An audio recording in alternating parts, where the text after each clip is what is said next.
जेव्हा दादांचं जे शव होतं ते हॉस्पिटलमध्ये त्या ठिकाणी ठेवण्यात आलं होतं, इथे बसलेले सगळे जे अधिकारी आहेत ते मात्र सह्या काढण्यात आणि सर्टिफिकेट काढण्यामध्ये मग्न होते।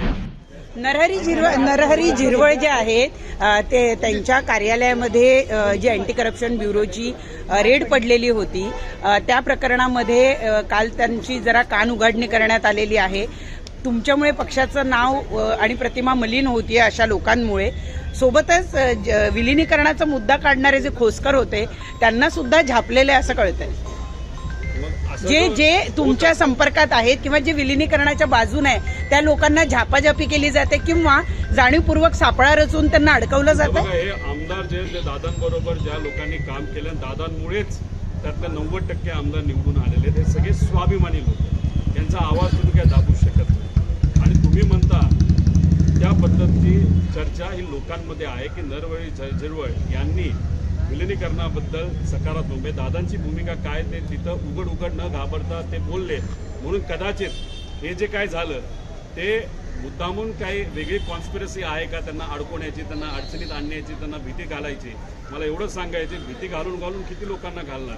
तर तुम्ही जर 35 ते 40 आमदारांना भीती घालायला निघाला तर मग उद्या ते लोक तुमच्या पक्षात राहतील का, असाही प्रश्न निर्माण होऊ शकतो। त्यामुळे आमदारांना लोकांची सेवा करणं हे महत्वाचे, अपेक्षा एवढीच आहे। त्यांचे आमदार हे दादांबरोबर राहिलेले, दादा ज्या पद्धतीने मोठ्या प्रमाणात निधी या आमदारांना बजेटच्या काळामध्ये देत होते, तसाच निधी या बजेटमध्ये त्या आमदारांना मिळावा।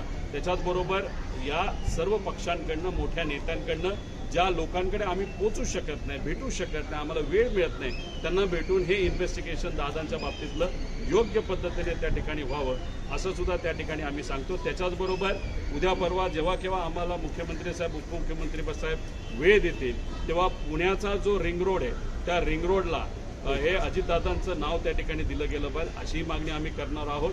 देवगिरी या बंगल्याच्या इथं दादांचं एक स्मारक त्या ठिकाणी व्हावं। 40 वर्ष राजकीय अनुभव त्या व्यक्तीचा होता, अतिशय मोठा नेता आपण गमावलेला आहे। त्याच्याचबरोबर माळी परिवार म्हणजे त्या विमानात जे अटेंडंट होते त्यांच्या परिवाराला आम्ही कॉन्ट्रॅक्टवर एक नोकरी त्या ठिकाणी देऊ शकलेलो आहे, पण एक चांगली नोकरी, परमनंट नोकरी त्या मुलाला, भावाला तिथं देता येईल का एक बघावं। जाधव परिवार म्हणजे जे प्रायव्हेट सिक्युरिटी होते त्यांच्या मुलामुलींच्या शिक्षणाची जबाबदारी आम्ही घेतली, पण त्यांच्या ज्या मिसेस आहेत त्या ठाण्यामध्ये महानगरपालिकेमध्ये कॉन्ट्रॅक्टवर काम करतात। एकनाथ शिंदे साहेबांना मी विनंती करतो आपल्या माध्यमातून आम्ही भेटू, पण त्यांना परमनंट त्या ठिकाणी करावं। आणि पाठक ह्या ज्या को पायलट होत्या त्यांच्या परिवाराची एक व्यक्तिगत इच्छा आहे जी मी या टीव्हीवर मीडियासमोर तिथं बोलू शकत नाही, ती सरकारकडनं, ते सुद्धा दिल्लीच्या सरकारकडनं होऊ शकते।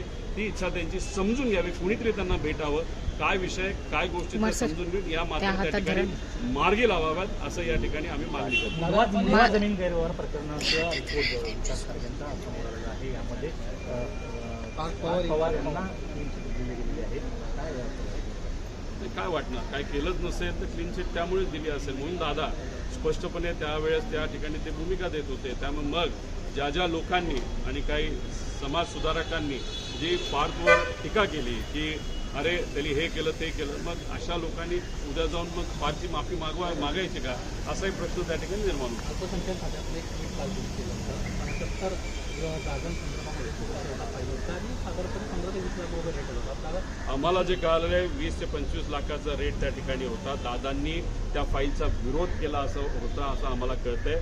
कोकाटे जे मंत्री होते आधी त्यांनी सुद्धा त्या बाबतीत विरोध केला होता असं आम्हाला कुठेतरी त्या ठिकाणी कळतंय। मग विरोध असताना दादांचा अंतविधी तिथं सुरू असताना जर इथं फायली पास होत असतील, नाही तर ॲक्सिडेंट झालेल्या दिवशी दुपारच्या वेळेस जेव्हा दादांचं जे शव होतं ते हॉस्पिटलमध्ये त्या ठिकाणी ठेवण्यात आलं होतं, इथे बसलेले सगळे जे अधिकारी आहेत ते मात्र सह्या काढण्यात आणि सर्टिफिकेट काढण्यामध्ये मग्न होते। म्हणजे माणुसकी कुठंतरी संपलेली आहे का असं कुठंतरी आपल्याला म्हणावं लागेल। तुम्ही स्थगिती दिली असली, एन्क्वायरी लावली असती तरी आमचं मत आहे की जे कोणी जबाबदार आहेत पुढच्या 10 दिवसामध्ये हे जे काही एन्क्वायरी ती व्हावी, कारण का राज्य सरकारमध्ये एन्क्वायऱ्या लागतात, बऱ्याच लागतात, पण कधी कन्क्लुजनला त्या ठिकाणी जात नाही। 10 दिवसात निकाल द्या, अधिवेशनाच्या आधी या व्यक्तीला आम्ही बरखास्त केलं असा एक मोठा संदेश या महाराष्ट्रामध्ये द्यावा असं या सरकारला विनंती। मुलुंडमधल्या मेट्रो पूल जो अपघात घडलेला आहे त्यामध्ये अमित ठाकरे यांनी एक आता एक आहे ज्यामध्ये माणुसकीला शून्य किंमत असल्याचं म्हटलेलं आहे। आहे आणि निर्माण झालेले आहे ज्या बेसिक गोष्टी आहेत त्याकडे लक्ष द्यावं. महत्वाचा विषय, महाराष्ट्र भूषण पुरस्काराच्या वेळेस 14 सामान्य लोकांचा मृत्यू झाला. SIT फॉर्म झाली. काय झालं ते SITचं? म्हणजे कुठे धुळखाट पडली, म्हणजे लोणचं घालायचं का सगळ्या SITचा असा त्या ठिकाणी विषय आहे. त्यामुळे सरकार काय करतं, फक्त कुठंतरी एखाद्या विषयावर पडदा घालण्यासाठी SIT फॉर्म केली, इन्व्हेस्टिगेशन आम्ही करतो. अरे पण ते पडलंच कसं? आणि त्याच्यात एका गरीब व्यक्तीचा, सामान्य व्यक्ती, मध्यमवर्गीयाचा तिथं मृत्यू त्या ठिकाणी होत असेल. आता तो माणूस तर गेला, माणूस गेल्यानंतर काय होतं परिवाराला हे आम्हाला तुम्ही त्या ठिकाणी विचारा. त्यामुळे अमित ठाकरे जे बोलतात ते खरं आहे.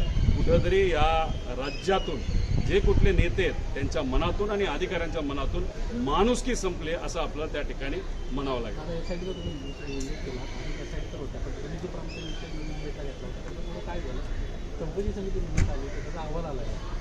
त्या बाबतीत कदाचित काहीच पुढे गेलेलं नाही. अधिवेशनामध्ये तो मुद्दा तिथं घेतलेला आहे. खरं तर मला या सरकारच्या विरोधात खूप काही तिथं बोलायचे बरेच मुद्दे आपल्याकडे आहेत. पण विषय एवढाच आहे की इन्व्हेस्टिगेशन दादांच्या ॲक्सिडेंटच्या बाबतीत त्याच्यावरचं लक्ष कुठं ते दुसऱ्या बाजूला जाऊ नये म्हणून मी स्वतःलाही कंट्रोल करतोय आणि मुद्दे घेताना त्याच विषयावर आणि त्याच मुद्द्यावर जास्त फोकस देऊन आहे. थँक्यू. महाराष्ट्रातील सर्व बातम्यांचे विश्वासार्ह व्यासपीठ.